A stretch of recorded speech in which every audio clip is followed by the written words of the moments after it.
Olá a todos, sejam bem-vindos a mais um episódio do Cecil Talks. Hoje vamos fazer uma viagem entre a arquitetura e a inovação, com uma convidada que, com poucos, sabe o caminho entre o betão, a ciência e o futuro. Com uma carreira sólida na engenharia e uma visão centrada na sustentabilidade e no desenvolvimento de novos produtos, temos connosco Ângela Nunes, a diretora de inovação da Cecil. Olá Ângela, seja muito bem-vinda e muito obrigado por ter aceito o nosso convite. Obrigada, João. É um gosto estar aqui convosco. Olha, engenheira, para muitos que não a conhecem, queria começar por lhe perguntar um pouco como é que foi o seu início, como é que uma mulher escolhe engenharia, não é? Bom, uma mulher escolhe engenharia porque gosta de engenharia, não é? Esse é o ponto. Eu talvez tenha tido algumas influências da minha infância, não é? Eu cresci numa empresa de construção. Os meus pais trabalhavam numa empresa de construção e eu cresci numa empresa de construção. Portanto, ligada às obras, na vivência diária daquilo que eram as obras. Eu adorava ir às obras, adorava andar nas máquinas, adorava todo aquele ambiente, achava fantástico. Estamos a falar de grandes obras, grandes infraestruturas. E, portanto, isso quer nós queiramos, quer não, teve aqui um impacto grande naquilo que foi a minha formação e as minhas escolhas. Portanto, eu às tantas estava dividida entre a medicina e tinha notas para isso na altura, portanto, entre a medicina e um médico amigo a pressionar-me imenso. Um médico, por acaso, até me salvou a vida em criança. E, portanto, numa complicação que tive. E, portanto, a decisão não era fácil, mas a tal influência, a tal vivência, o cheiro das obras, tudo aquilo era algo que me fascinava. Estamos a falar de uma fase em que a engenharia civil era um mundo muito era masculino. Um mundo homem, completamente. Mas, para mim, na altura, essas barreiras não existiam. E, portanto, como tive essa oportunidade de ter essa vivência, isso ficou. O ver surgir a obra feita, o ver acontecer, marcou muito. E por isso foi a escolha óbvia, logo muito cedo. Eu foi sou uma suspeito, escolha mas clara. Teve a oportunidade de acompanhar a construção de algumas obras que hoje em dia nós, pelo menos a nossa geração, toma como garantido. Será que podia dizer Olha, eu a infância e da vivência que tive dentro dessa empresa, vi surgirem obras como algumas das nossas grandes barragens. Vi surgir obras como, por exemplo, a A1, autoestradas, portanto, vi surgir obras como portos, não é? E, portanto, isso foi muito marcante também. Eu não estava lá, como é óbvio, todos os dias, mas tinha a oportunidade de as visitar, não é? E, portanto, e de as ver pelos olhos dos técnicos que as estavam a construir. E isso fascinou. Pronto, e portanto o bichinho começou aí. O bichinho começou aí, não tenho a menor dúvida. Então quer dizer que entre a medicina e a engenharia, decidi ir para o técnico tirar a engenharia civil. Mas devo-lhe dizer que ainda hoje gosto de medicina, ainda hoje leio muita coisa relacionada com medicina. Portanto, mas o bichinho é a engenharia, sem dúvida. E muito esta área dos materiais, muito esta área do betão. Eu cedo no técnico comecei a trabalhar na área de investigação. Em colaboração com alguns professores, o professor Ner, por exemplo, e no Laboratório Nacional de Engenharia Civil, que era, digamos, o sítio onde nós testávamos os materiais. E, portanto, isso fez também logo com que eu criasse aqui esta proximidade, digamos, ao cimento, aos betões, etc. Mal eu sabia que vinha para um dia a César. Então, mas a engenheira acaba o seu curso no técnico, não é? Forma-se em engenharia civil, tem a especialidade de estruturas? Tenho a especialidade de estruturas, faço o meu estágio no LNEC. By the way, sobre a utilização de cinzas volantes. Na altura não se utilizavam cinzas volantes em cimentos. E portanto, foi um dos primeiros trabalhos. O LNEC tinha a cargo, a pedido da EDP na altura, a validação da utilização das cinzas nos cimentos. E eu tive a oportunidade de trabalhar com o engenheiro Sousa Coutinho na altura para validarmos, digamos, essa utilização. Foi muito interessante, foi muito bom. Daí saltei para a Câmara de Lisboa, onde trabalhei durante 5 anos, num período também fantástico da Câmara, na direção de obras e, em simultâneo, num gabinete de projeto de um antigo também professor meu, onde aprendi imenso. Pronto, também ligado muita área de pontes e viadutos em betão. E, portanto, daí o salto foi depois rápido para a Césil. Como é Portanto, que apareceu eu entrei na Césil em 90. Como é que apareceu este em 90? Como é que vão descobrir Ângela Nunes? Talvez por este meu percurso anterior, não é? Portanto, o meu percurso como investigadora do técnico, depois no LNEC, o estágio do LNEC e esses contactos, quer com o LNEC, quer com o próprio técnico, o meu nome terá surgido e recebi um dia um telefonema do engenheiro Dias Cardoso a perguntar se eu teria interesse em falar com eles e fui. E Pronto, foi com uma missão. e foi logo, e a decisão veio atrás. Eu na altura estava na Câmara de Lisboa e estava bem, já numa posição confortável, digamos assim, mas não era aquilo. E portanto o salto foi muito rápido, a decisão foi muito rápida e saí. E vem para a Césil com uma missão? Vim para a Césil com uma missão. Na altura havia um desafio grande na Césil. É uma história engraçada, mas um bocadinho longa. Não sei se temos a oportunidade. Temos a oportunidade de falar um bocadinho. Mas pronto, posso contar assim muito rapidamente. Na altura, a Césil estava a fornecer o Porto de Sines e nós estávamos com alguns problemas em termos de reclamações. Havia um atraso significativo da obra, com problemas de presa no betão e nos cimentos. E, portanto, a Césil tinha essa pressão em cima dessa reclamação, já com indenizações a serem pagas, um assunto que, na altura, correu os jornais, devo dizer, ainda temos lá alguns desses certos. E eu vim com a missão de detectar qual era o problema, portanto, tentar ajudar nisso. Portanto, cheguei à Césil para criar um laboratório, que era o nosso laboratório de betões. Não tínhamos nada, fomos a correr comprar ali uns equipamentos de mão e com eles partimos para Sines. Na altura o empreiteiro era a Condotti, uma grande empresa italiana, com muitos meios e portanto, e que foram também bastante prestáveis na altura, e começámos a fazer esse trabalho de investigação, o que é que se estava ali a passar. E finalmente identificamos que o problema era de facto de uma areia que tinha uma contaminação com matéria orgânica e que estava a causar este atraso. Portanto, de todo o problema não era dos cimentos, mas dessa areia. Pronto, e isso depois originou alguns problemas. Portanto, o problema foi identificado, foi corrigido e pronto, e houve algumas consequências, mas felizmente a Césil saiu-se bem nessa altura e, portanto, conseguimos chegar a bom porto. Foi da Câmara de Lisboa para a Césil com um desafio, montou um laboratório de betões. É verdade. Para resolver um problema. Aprendemos uma lição importante, é que podemos às vezes transformar um problema numa virtude. Como diz o nosso CEO, são as pequenas joiazinhas, não é? Os tesourinhos. E os nossos tesourinhos. Pronto, e foi o caso. É um excelente exemplo disso. Portanto, nós de facto, aquilo que era um grande problema, um problema grave, com custos penalizantes para a empresa, até que acabámos por transformar num apoio técnico e daí aprendemos essa lição e começámos a usar essa ferramenta, digamos, de uma forma mais generalizada e, portanto, partimos. Este foi um primeiro cliente e partimos depois para toda uma série de outras situações e de outros clientes, onde fomos prestando sistematicamente este serviço durante 10 anos. Ou seja, o apoio técnico nasceu no laboratório de betões com esta reclamação e com o sucesso que foi da resolução. Sim, e depois ganhou foi crescendo. Com vários players, várias pessoas, vários colegas que nos foram acompanhando ao longo de todo este percurso. E uma aprendizagem contínua. E uma aprendizagem contínua em todas estas áreas onde o nosso produto encaixa, não é? O nosso cimento, os nossos betões. Como é que era a Césil nessa altura? Eu tenho uma noção da Césil totalmente diferente, não é? A casa não tinha um laboratório de betões, para mim sempre teve um laboratório de betões. Na altura, a Césil era a fábrica do Atão, portanto era uma unidade industrial. Mais tarde dá-se a privatização em 94 e nessa fase entra então Maceira e Pataias e portanto passámos a ter 3 fábricas, portanto até então era a Césil, a unidade do Otão e a empresa de betão pronto. Nós tínhamos a Unibetão, a Betopal e a Césil Betão, que depois se fundiram e hoje temos uma única Césil Betão, como vocês sabem.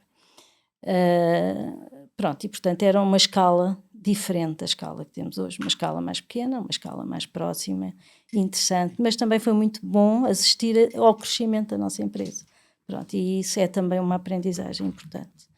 E hoje é o que é, não é? Estamos pelos vários cantos do mundo e temos um sucesso em mãos, que eu acho que A aprendizagem também passa por aí, deste microclima, com muitas aspas, porque não é um microclima, mas é um microclima, e ver e acompanhar o crescimento. Exatamente. E que também, esperemos que continue a crescer, não é? Que sim. é esse o objetivo, portanto. Ângela, tenho uma pergunta. Diga, João. É normal, é conhecido, amplamente conhecido, que a engenheira participou em inúmeras obras de arquitetura. Como é que um laboratório de betões que foi criado para dar apoio técnico, de repente começa a receber arquitetos e começa a receber desafios? Sabe, nós, como é que eu lhe vou explicar? Portanto, nós por vezes, nós é que construímos a nossa própria carreira. Essa é que é a verdade. Eu acho que é importante termos isso em mente. Portanto, os nossos objetivos estão lá, temos esse planeado até onde queremos chegar e, portanto, é esse o caminho que traçamos e é esse o caminho que perseguimos.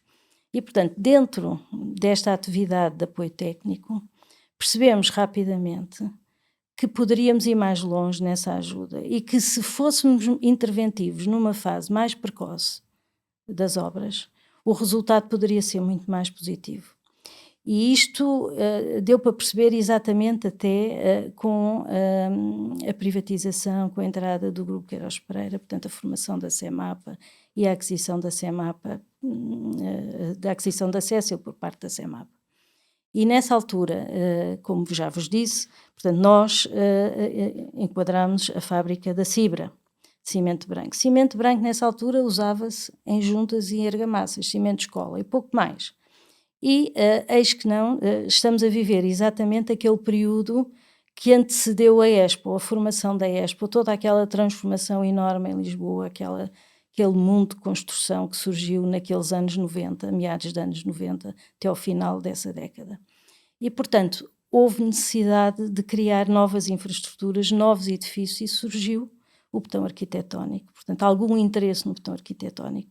Tínhamos em Portugal alguns projetos de arquitetos internacionais que já estavam a lançar o betão arquitetónico noutras partes do mundo, nomeadamente em França, em Espanha, o arquiteto Bofill, o arquiteto Calatrava, que eram responsáveis de alguns projetos desta infraestrutura da Expo.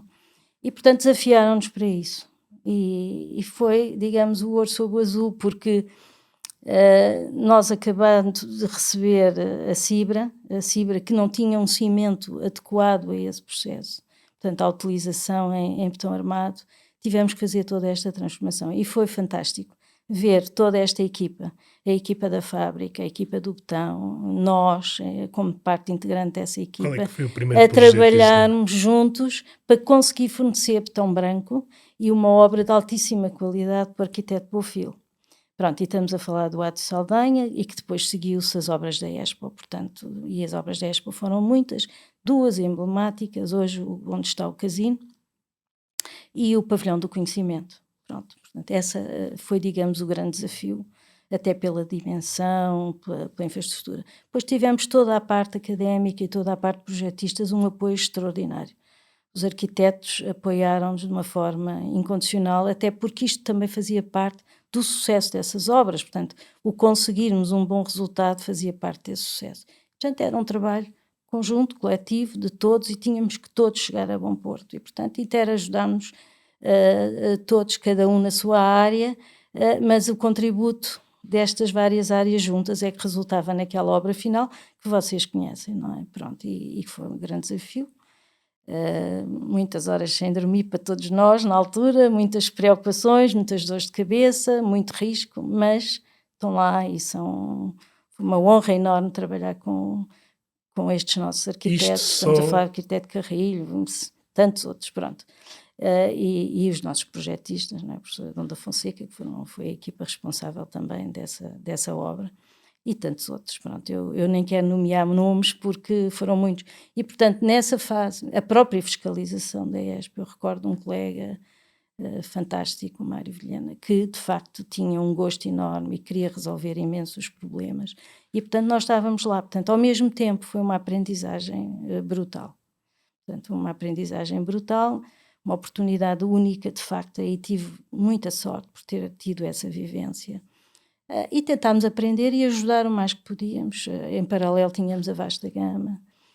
Estávamos a desenvolver toda aquela fase inicial dos botões, preparação, seleção de matérias-primas, foi feita por nós ali no laboratório, com a equipa já da Campenon Bernard, que era, digamos, uma das cabeças de consórcio, e correu muito bem, aprendemos imenso, usámos uma metodologia, digamos, de maturidade de botões que nunca falhou, ao longo de toda a ponte, nunca falhou, nunca houve um problema de uma desmoldagem de uma peça que tivesse tido problemas, portanto foi muito interessante, muito A interessante. Expo, esta fase, foi uma grande escola então para si, Foi, e sente sem que foi isso que deu dúvida, o João. boom na parte do botão Eu arquitetónico? penso que sim, isso ajudou imenso.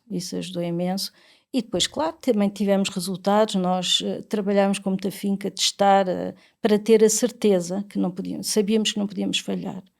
E, portanto, tentávamos tudo para que as coisas corressem bem, e com muito trabalho, com esforço, mas conseguimos, e pronto, Mas e este fomos trabalho, também, mas com muito gosto, um gosto enorme, pronto, dá para perceber que eu ainda hoje sou uma apaixonada pelo meu trabalho, e, portanto, foi um gosto enorme. este trabalho não ficou aqui, porque este trabalho dos botões e da arquitetura Depois, está acompanhado durante toda a sua é carreira. verdade, Portanto, e a vocês também. nós saímos dos botões brancos e de repente encontramos os botões coloridos. Há um interesse gigantesco no botão como material. Destas obras todas que tem tido durante a sua carreira, qual é que são aquelas, consegue nomear-me aqui uma ou duas que foram os verdadeiros desafios? Foram várias, não é? Foram várias. Repare que Portugal, anteriormente a esta fase da Expo, não tinha grandes obras de infraestruturas durante uma série de anos, houve ali uma paragem no tempo. E, portanto, esta fase foi uma fase profundamente rica. Eu recordo que, por exemplo, na altura, vocês lembram-se certamente, o prolongamento da vasta gama continuava pela A12 e nós tivemos um problema grave na A12, com fenómenos muito estranhos no botão, derivado da utilização de alguns aditivos no botão, e que foram difíceis de identificar. E recordo-me, vésperas de Natal, estarmos em cima de viadutos na A12 com um frio terrível. Eu tinha um dos meus filhos internado no hospital com um problema de saúde e eu querer assistir ao meu filho, mas ao mesmo tempo a querer ajudar na obra. E, portanto, esse momento foi um momento particularmente difícil que eu recordo, e recordo também com muita satisfação quando descobrimos onde é que vinha o problema e quando alteramos a composição e quando o problema de repente desaparece e as coisas ficam resolvidas, porque estávamos ali nas vésperas das inaugurações, a pressão era enorme e aquele viaduto tinha que arrancar porque a autoestrada tinha que arrancar porque senão a ponte não tinha continuidade e, portanto, esses momentos são momentos marcantes também, não é? Também marcante com um cliente nosso, a quem nós queríamos muito também ajudar. E, portanto, são momentos desses que também nos unem e que nos dão depois esta sensação de ter contribuído com qualquer coisa. Só este trabalho que desenvolve na área dos botões, na área do acompanhamento técnico, isto era só quase é uma profissão full-time para alguém, mas você ainda consegue arranjar tempo para inovar, porque hoje em dia o nosso laboratório de botões já não se chama laboratório de botões, chama-se Centro de Inovação e Desenvolvimento, e é um departamento que você criou, que, como disse há pouco e muito bem, nós é que moldamos a nossa carreira. De onde é que aparece de repente a inovação nisto? Olha, eu vou-lhe dizer, e mais uma vez volto a essa tecla, peço desculpa, mas de facto nós é que nos vamos moldando às situações de facto. E após a Expo e após este período, recordam-se certamente que passados 2, 3 anos, a crise implementa-se, a crise imobiliária implementa-se, há uma quebra grande de mercado e muitos dos nossos clientes sofreram bastante, portanto deixou de haver crescimento e sofreram bastante. E nós pensámos muito o que é que vamos fazer, quer dizer, portanto agora não há tantas obras, vamos ter disponibilidade e é a oportunidade única, portanto, no meio às vezes das situações difíceis surgem oportunidades, não é? E a gente tem que as ver e na altura acho que tivemos essa visão e simultaneamente o apoio para prosseguir essa visão. porque isso também é muito importante, podemos não ter o apoio e isso às vezes é um bloqueio que depois não conseguimos ultrapassar. Mas pensámos, se calhar é a altura certa, aproveitar este timing para começar a desenvolver, focar-nos mais na inovação e no desenvolvimento de novos produtos, novos processos. Portanto, vamos caminhar neste sentido. Se tivermos a sorte, simultaneamente, também terem sido lançados programas de apoio, surge o Portugal 2020, etc. E nós fomos atrás dessas oportunidades e tentámos candidatar a alguns projetos de inovação, fomos bem-sucedidos. Mais uma vez também tivemos sorte de escolher parceiros que nos ajudaram e que conseguimos alcançar bons resultados e, portanto, nasce daí, vamos aproveitar estas oportunidades e tivemos sorte na altura de participarmos numa série de projetos com consórcios fantásticos que, focados também noutros materiais, não só no betão, mas que o betão estava lá e às vezes o betão, que até era aquele material que toda a gente achava que não, o betão não vai funcionar com sensores, o betão, pronto, e o nosso objetivo era esse, era trazer o betão para a atualidade. Estávamos a arrancar toda aquela nova fase do IoT, portanto, o Internet of Things, sensorizações, etc., ativadores, e pensámos, o betão tem que estar no futuro, portanto, o betão tem que sentir, o betão tem que reagir, o que é que podemos fazer em betão de modo a transformá-lo e que o betão possa não ser algo completamente inerte, mas que interaja connosco. Portanto, esses projetos permitiram-nos caminhar nesse sentido e foi o pontapé de saída, digamos. Estes projetos só ao nível do produto. Hoje em dia a engenheira tem betões que reagem com a temperatura, tem betões que passam informação por... Pois foi um mundo que se abriu, como não é, João? Portanto, abre-se uma porta e atrás outra e outra, pronto. E, portanto, começámos a perceber que, afinal, o betão, até se calhar mais do que, por exemplo, uma cortiça ou uma madeira, é suscetível de facto ser sensorizado.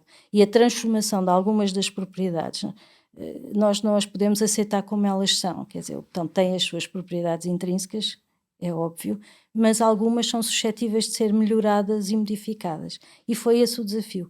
Tentámos ir mais longe com o material. Primeiro aquela primeira barreira da arquitetura. Sim. E depois numa segunda fase esta barreira da tecnologia. Pronto, e portanto tentámos ir mais longe, percebemos que o betão podia entregar mais. E se calhar vai entregar ainda muito mais que nós não estamos a imaginar no futuro, portanto isso fica para vocês.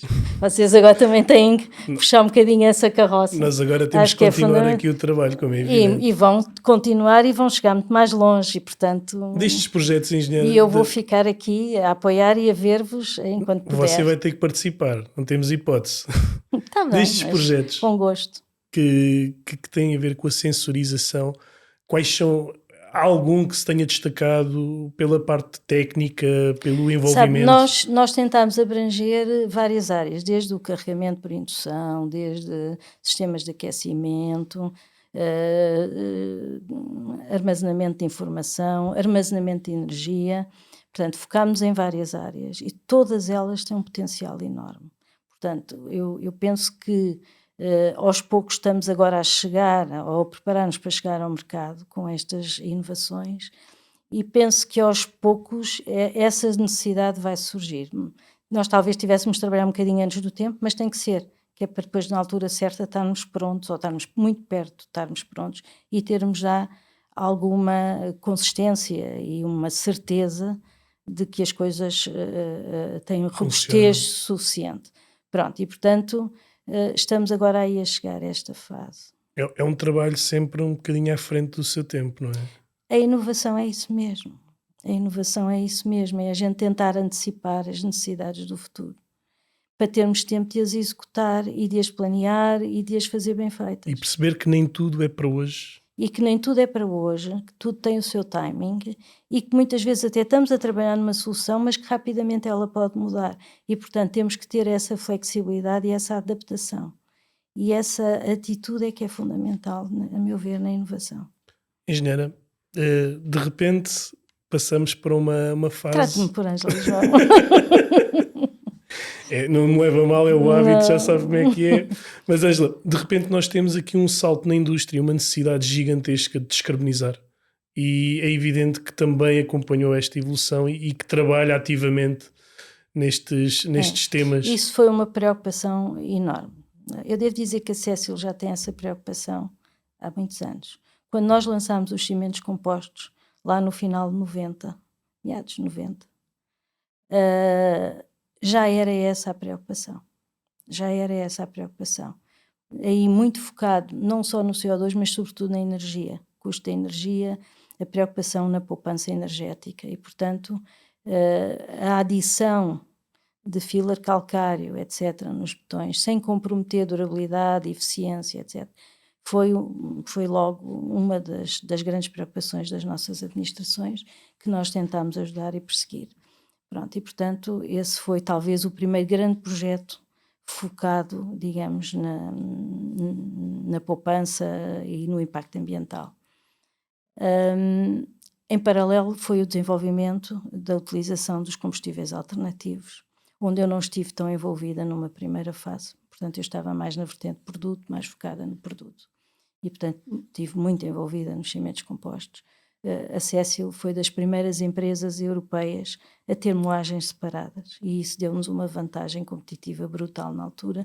Portanto, muito rapidamente, a nova norma dos cimentos, que durou tantos anos a ser implementada, nós rapidamente conseguimos praticamente atingir o limite da norma com esse projeto e foi muito bom na altura.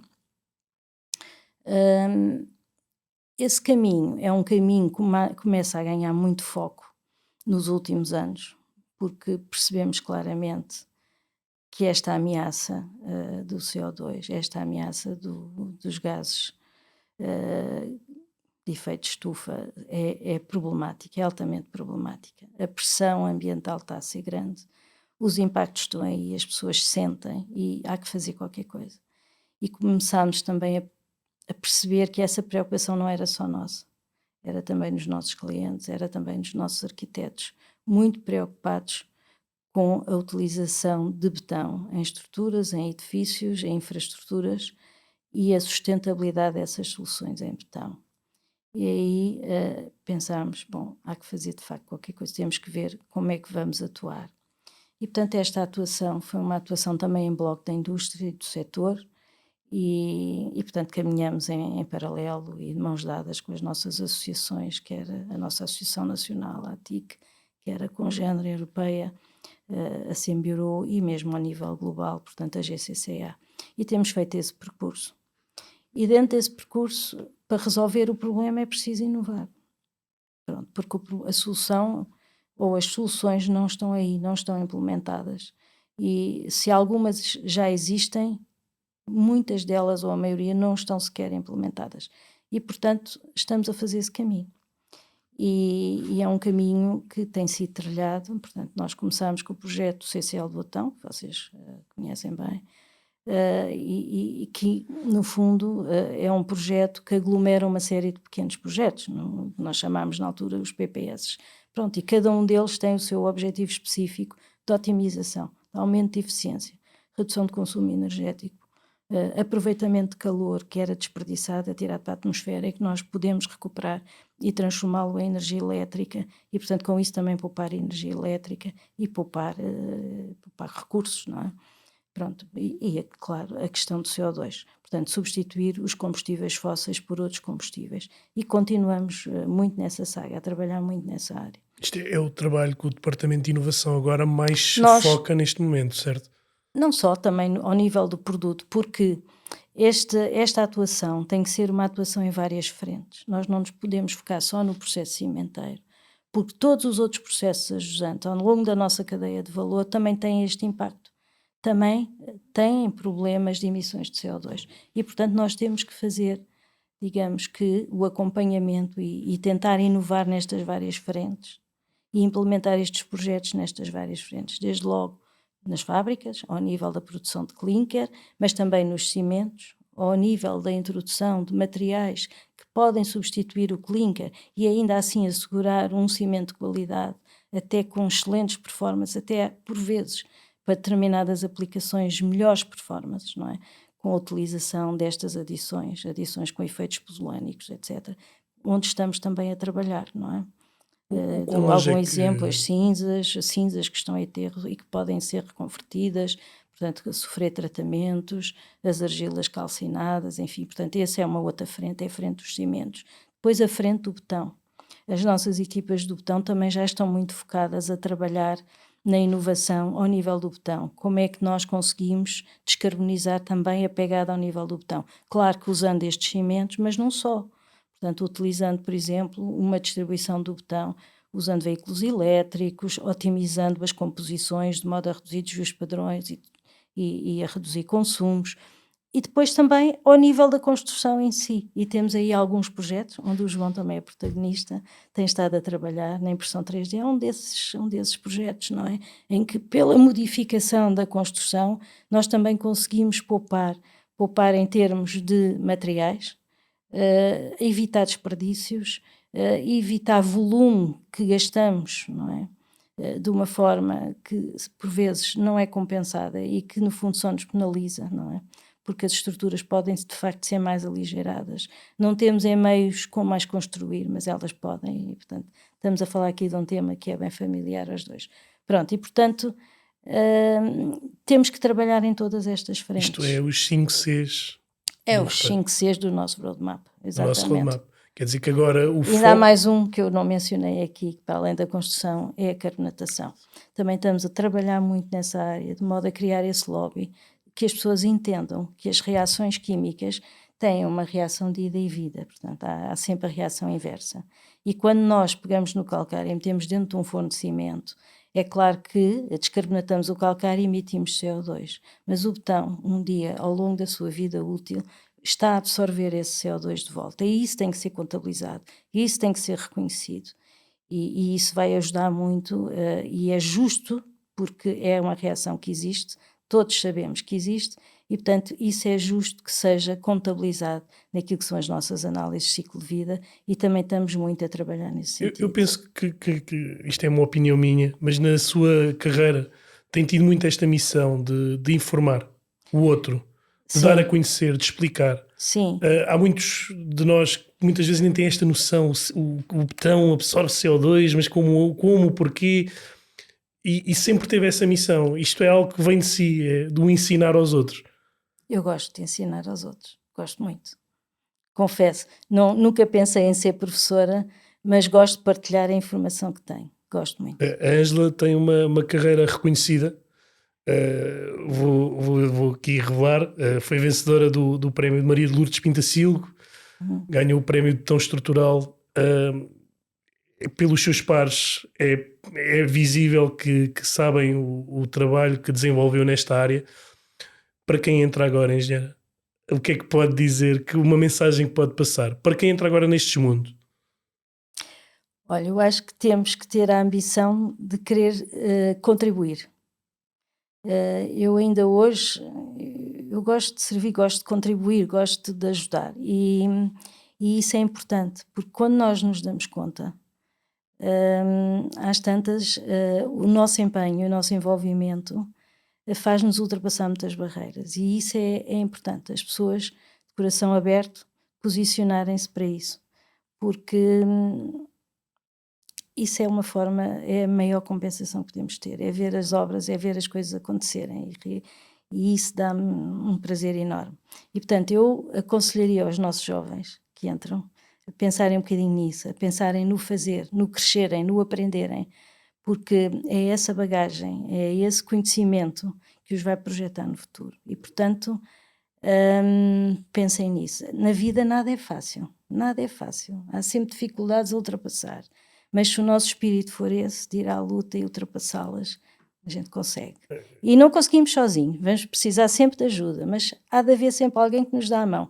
E, portanto, força, acho que é isso o caminho, é definir o caminho, é isto que eu gosto e é para isto que eu vou lutar. Ainda para mais porque estamos num momento de transformação. Falou há pouco da Expo 98 e que foi uma aprendizagem, mas nós estamos numa aprendizagem igual. Vem aí outra era, quer a gente queira, quer não, vem aí outra era, não, há falta de casas. A construção é fundamental e vai continuar a ser fundamental no futuro, vai crescer e nós temos de ter essa capacidade de resposta. By the way, há aqui um tema que é fundamental e que também me preocupa bastante no futuro, que é a aplicação do nosso produto no futuro. O nosso produto hoje exige, se pensarem em obra, exige muita mão de obra. E a mão de obra pouco especializada que usamos nas nossas obras cada vez é mais rara, não existe. As pessoas não estão dispostas a ir trabalhar numa obra. E, portanto, temos que pensar que este mundo de digitalização, este mundo de instrumentação, este mundo de robótica tem que chegar à construção muito rapidamente. E só isto é uma área de inovação absolutamente fantástica. Fantástica. Portanto, muito trabalho, é preciso muita força de vontade, gente com muito gosto por estas áreas para empurrar Ângela, tudo isto para a frente. Para terminarmos a nossa conversa, foi uma carreira maioritariamente com a Cécil. Foram 35 anos. 35 anos com a Cécil, com um envolvimento muito próximo. Consegue descrever aqui um bocadinho a sua relação com a Cécil, numa palavra, numa frase, algo que possa passar? Olha, eu há dias disse uma coisa que foi muito sentida, é quase como estar em família também, não é? Pronto, e portanto, a minha família é a minha família, mas a Cécil é parte da minha família, é parte da minha vida. E tem um papel fundamental na minha vida. Mesmo na vida dos meus filhos olham para a Cécil como aquela empresa onde a mãe trabalha, algo de muito bom. E, portanto, eu espero que assim continue para todos os nossos colegas e que a Cécil continue a ser o marco e com este impacto nas nossas famílias, nas nossas pessoas, muito positivo. Espero que assim continue. Eu penso que a Cécil tem um bocadinho esse efeito, porque as pessoas vão ficando há aqui uma e chega paixão, uma altura há que aqui é uma casa, paixão, que é casa. É casa, É é casa. isso mesmo, é casa. É o prolongamento da família, sem dúvida. Ângela, muito obrigado por ter Foi aceito um o nosso gosto, convite. João. Muito obrigada. Hoje falamos com Ângela Nunes, diretora de inovação da Cécil. Acompanhamos um percurso de 35 anos que foi desde a arquitetura ao desenvolvimento, à sustentabilidade. Espero que tenham gostado e até uma próxima.